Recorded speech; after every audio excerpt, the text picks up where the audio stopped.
And here is the completed 2020 bookstore modular set, along with the 5 minifigs it comes with. I'm pretty happy with this set overall, but before we get into details, let's just take a look. And because this is a 2-building modular, we can look at them each on their own. So let's look at the bookstore itself, 360 first, and then we'll get to the little apartment that it comes with. So here is our bookstore. 360 look. The front is obviously the best. Especially love this tree build, which is a birch, which is probably why it's called Birch Books. I think it's pretty great overall. You got the little bird nest made out of a minifigure cowl that normally goes around their neck, around a minifig's neck, but they used it pretty well there to represent the bird nest. And then, like a lot of buildings in the modular line, there is a backyard section. And we'll get into what all this leads to in just a second. But before we get into the details, let's take a look at the 360 of our other building. Okay, so this is the apartment or townhouse that comes with the set. So it's a second building, but as like with most modulars, you either get one full base plate or get 2 half ones. So same general floor layout, I guess. So this one has a really great staircase that's built at the front. The window and the whole look is pretty great. I love the color of the light and dark blues. You got your sides where it's obviously meant to be next to something else so you can't see, because this is part of a fireplace and this just sort of stands out. And then you've got that backyard section along with a little underground section there, and a pretty good build overall. And again, there's a little bit here and there that's in order to get the inside looking the way they wanted. They have little pieces, but that's going to be a thing in a lot of Lego sets, not just modulars. But since we're here, let's take a look at the interiors of this apartment or this townhouse. All right, so we've got a cellar section here, and there's not really flooring. I mean, cellars are usually a dirt floor anyway. It does have this ladder that there's a jumper piece in the corner there that what holds the ladder together is just connected to. So it's a neat little build. It's better than some of the other ladders I've seen, at least in terms of posability. And then you've got some garden tools and stuff down there, and a little cheese mouse trap, and a staircase to go upstairs, as well as a little door here, which you can see and open from the outside. Although, because of the placement of the ladder, I don't know how you're supposed to get in there. So it's better to just use those stairs, which we'll see the entrance to in just a second. And then there's also a little garden there with a pumpkin and some other things growing. So it's a nice little, it's not really a first floor, it's a cellar. But as far as a base goes, to let you have this interesting staircase, it's pretty nice looking. So let's move on to the first floor, the actual first floor that if you were a real person in this world or a minifigure, you'd go into. So inside we've got, nice little area. You've got a place to hang your umbrella, coat, hat. The door to that cellar area is right here. You can open that. There is a little staircase we saw, so that's neat. You got that fireplace we talked about, which again looks great on the inside. It did affect some of the artistic compromise on the outside, but it's not really a big deal. Painting, you've got your lounge cushion, whatever you want to call it, in front of that window. And then you've got kind of like a spice rack here, which is not going to come off because of whatever. There's the inside, spices, utilities, whatever you want to call it. You can open that. I just don't have the nails for it, I guess. And then there is your door to the back and your staircase going up. And, it's a nice little staircase. I kind of wish this transition here had been done slightly different. Maybe keep this block a different color. I know it's part of the stairs on the other side, but I feel like they could have done something because that stands out a little bit to me. But it's a little thing, and you're not going to see it once the building's in place, really, unless you're the kind of person that stares at the inside most of the time. So if you are that kind of person, no hate. It's not me. So the third floor is built a little bit different. You can't take the roof off. I mean, you can, but it's not like other modulars where the whole roof can just sort of slide off. So the third floor is built into two halves. The half that the stairs lead to is your basic bedroom. You've got a little dresser here. You've got a very nice bed. It's probably a bigger bed than you need for this size, but it's nice. I like the colors. I like how you've got a little bit of blue for the sheets that go under the covers. You got, a nice lamp with a minifig head as your base and a little painting. So it's not bad.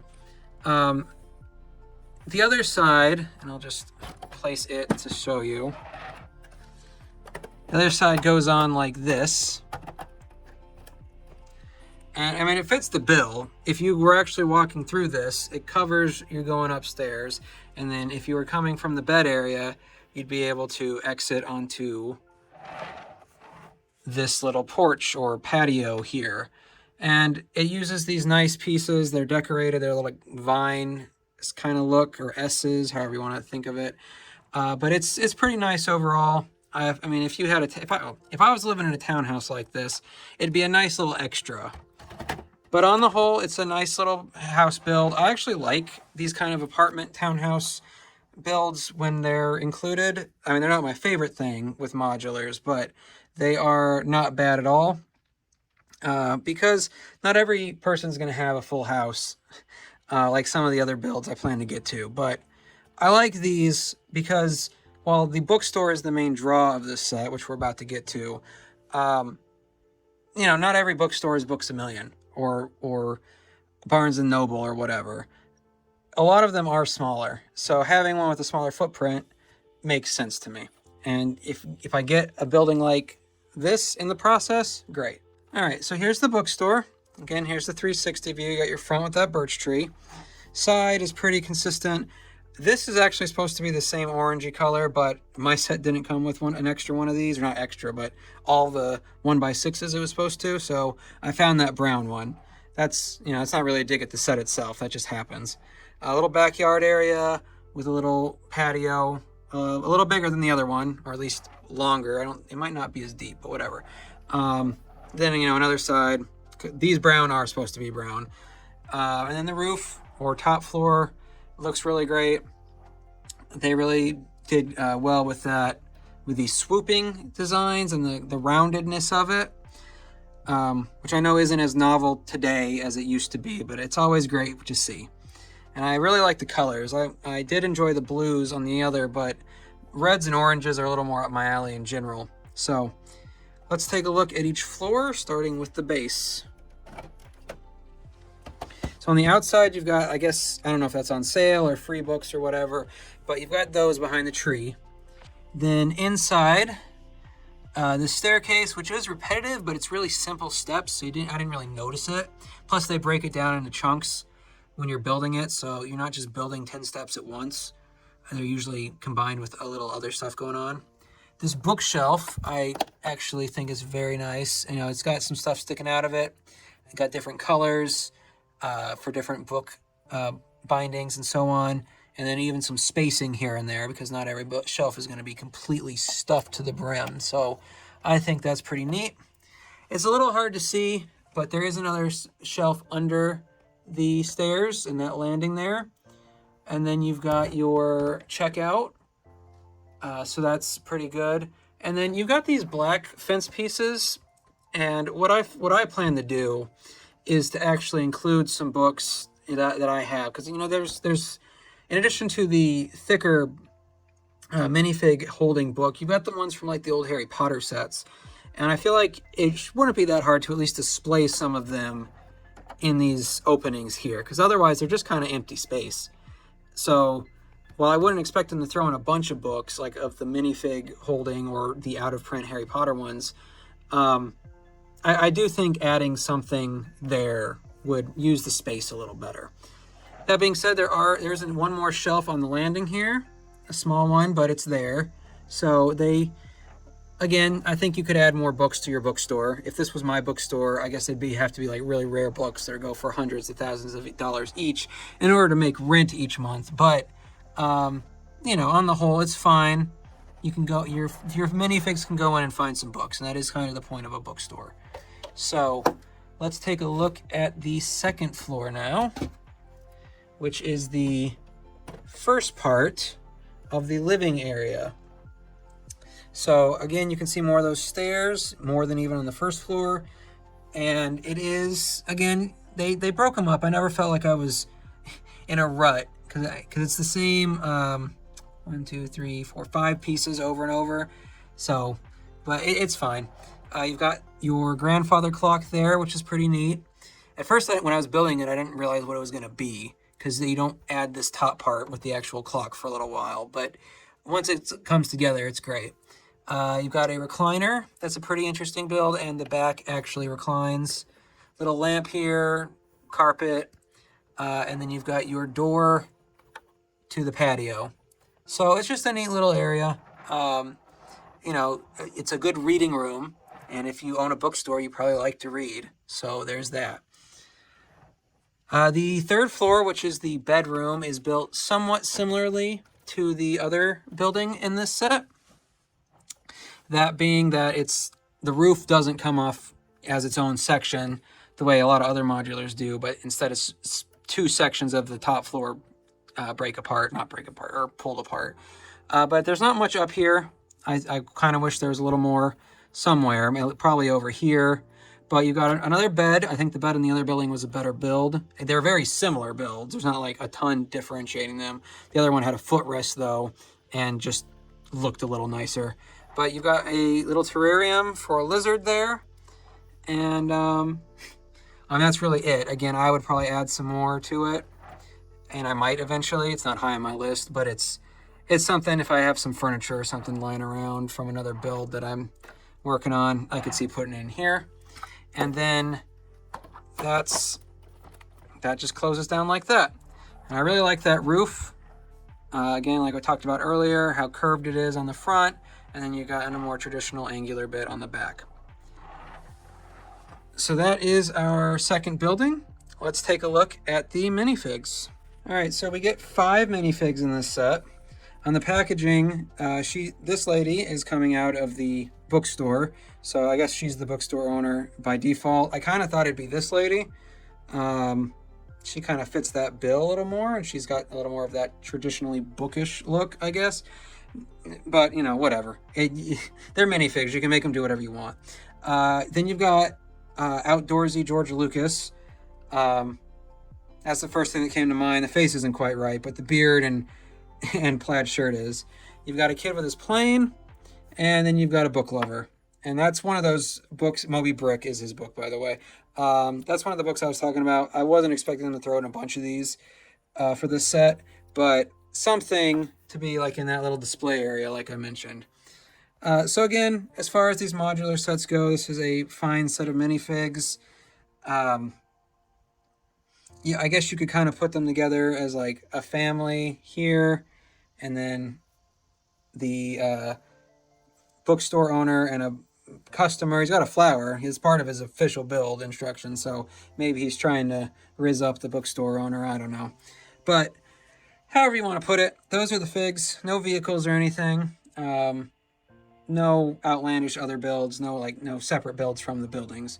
So that's the set. And in some ways, it's it's not the most interesting set in the world, but it's not a bad set by any means. I think it's a better build than the corner garage just from a construction standpoint, because it's not repetitive. Even the parts that you could argue are repetitive, like the staircase inside the bookstore, I never felt that during the build. I felt the floor plan of the garage. Whereas this was 2 neat buildings that set apart the city and don't really have any glaring downsides other than I think they could be filled with more stuff. And if you collect Lego, you're going to find stuff to fill them with. So on the whole, I think this is a good set. I'm happy to have it in my collection. And let's go add it to the city. All right, so here's the empty spot I'm going to add this to for now. Mostly just because I've got the pet store across the way, which also has its own little townhouse. Again, like I said in the last video, Nothing in this current setup is probably going to stay where it's at because I've got so much to build, and it's just not to a point worth getting married to any idea yet. So let's just slide in our bookstore right next to my own my Daily Bugle mock. They're both printed material relations, so there's that. And then the townhouse can slide in back here. And there we go. So now I've got this nice little path up here. The idea with these smaller base plates, the thinner ones as compared to these ones on the outside that are going to be the roads, is that it'll be sort of like a garden slash mini park setup that alternatively with some of the food trucks you could kind of do a setup like that. That's kind of the idea I'm going with for now, even though again some of this layout's going to change, but that's why you've got these spaces here. But on the whole, there it is, slid in to the city. I especially like how the tree adds, like, I know it's mostly white, but it adds a difference compared to like the lights that are in front of just most buildings, or the very small trees over here. So I do think it's a very neat build. And again, once it's a little more set, the city's a little more set up, I'm probably going to give these two a section where they stand out a little more, and not in the very back. The very back's going to be where the taller buildings that I'll eventually get to, like the bigger Daily Bugle, the official one, and the some of the other marble and whatnot sets, plus this other one I'm working on over here. Those will all be in the back since they'll stand out more. But anyway, thanks for spending time in my basement. Do you have this build? Do you like it? If you never got around to getting it, do you wish you had? And again, thanks for being around. I'll see you next time.